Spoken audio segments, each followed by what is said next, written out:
You ask Tiger to solve. This deals with linear equations with one unknown.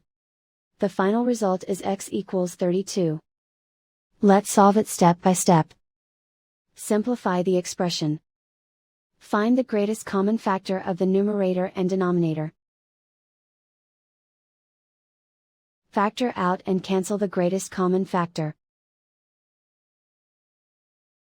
Swap sides. Isolate the x. Multiply both sides by 40. Group like terms.